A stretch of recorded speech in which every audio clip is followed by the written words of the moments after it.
We have here staying with us one of the top, if not the top, Sanskritists in the world, who retired from 50 years at Oxford as a chaired professor to live among us and translate one of the most, if not, and here again, it may be the most elegant piece of Sanskrit literature there is, which is called the Tantraloka, and is a 10th century synopsis of all the different tantric traditions and their practices. And his work is completely brilliant and humbling and inspiring, and as is Abhinavagupta's. And it's a really complex, it is a deep, rich, textured work that, without a profound sense of all of the different systems and the various languages that they are written in, and the various symbolisms that they use to express their experience, it's impossible to translate this text. And it's huge.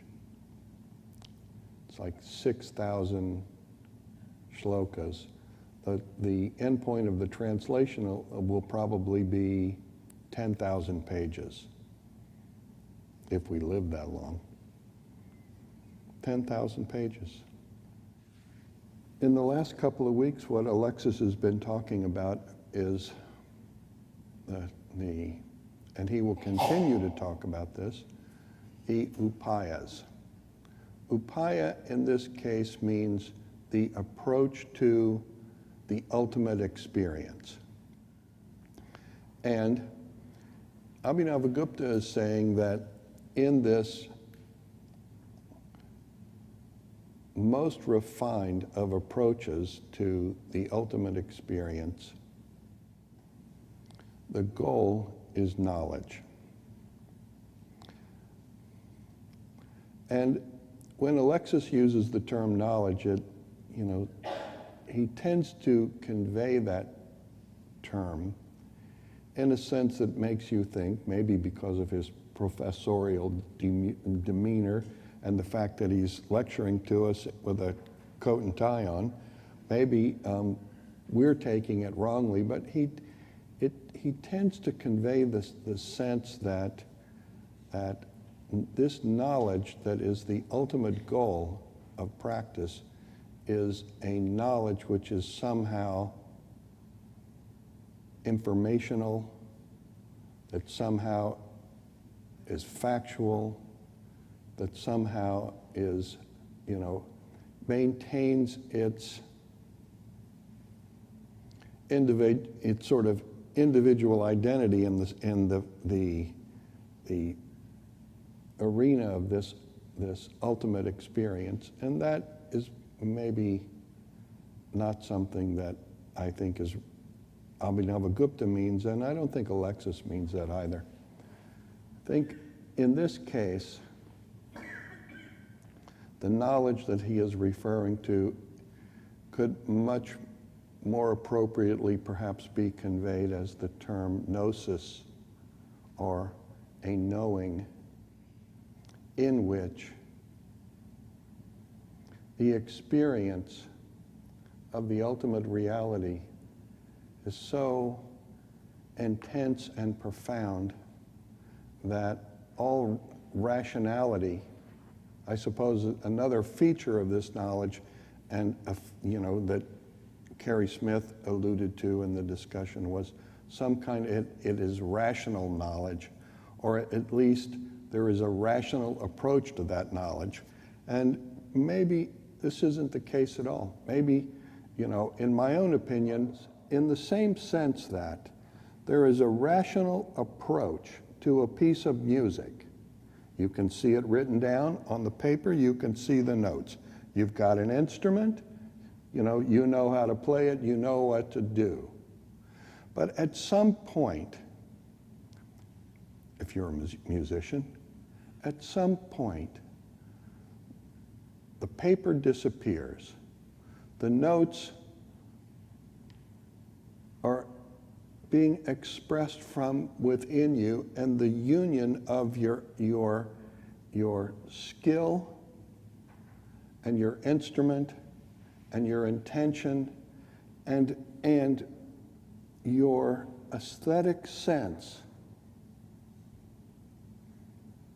of the feeling that music is to convey, and moreover, your aesthetic sense beyond that feeling of an experience of beauty that puts that feeling of whatever it is, whether it's happy, sad, tragic, ecstatic, romantic, whatever it is, that the beauty underneath all experience, all that inner feeling is what gives texture and context to the flow of emotions that are being expressed in the music, and it's all happening in a way in which the instrument has disappeared and the musician has disappeared, and even the music, the individual parts of the music have disappeared, and it all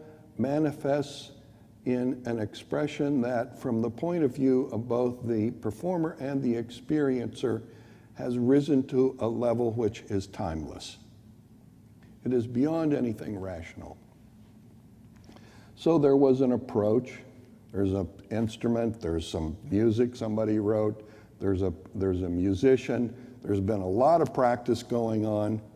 But for those people who bring a part of themselves, a deep part of themselves, to their own creative expression, whatever that might be, like dance or music, but it could be anything, who bring a depth of themselves to their creative expression. When that creative expression is completely and deeply engaged, in other words, when you have surrendered yourself and all of your issues and your wants and needs and hopes and fears and your individuality into the flow of that creative impulse which is arising up in you, everything disappears except for beauty, expressed as a whole different stream of emotions, which ultimately becomes all the different experiences that make up our individual lives. I've shifted gears and I'm taking it out of the realm of music and bringing it into the street. And our practice, the practice which underlies the whole of the creative expression of the Tantra Loka, is the method by which you begin to understand the creative instrument that you are and engage the piece of music that is your life, the creative potential and the disappointments of your ancestors, fused into this moment, which is permeated with unimaginable possibility. And training ourselves to feel and feel and feel and feel into our hearts, to quiet our minds, to bring our whole attention into our heart and ever more deeply into ourselves, releasing all of the tensions and the suppression, all of the buildup of superstructure within ourselves around which this particular manifestation of our life has formed. To find defined inside a richness and a sweetness and a joy, an experience of beauty that disables all of these rational limitations that we have and allows us to express as our life something truly inspired and beautiful is the whole point of this endeavor. At least it is for me. I think in Anupaya, the knowledge that Abhinavagupta wants you to have is that you are the vibrant expression of an unimaginable possibility waiting to be engaged and fully realized. And in that work, I deeply and sincerely wish you well. Namaste.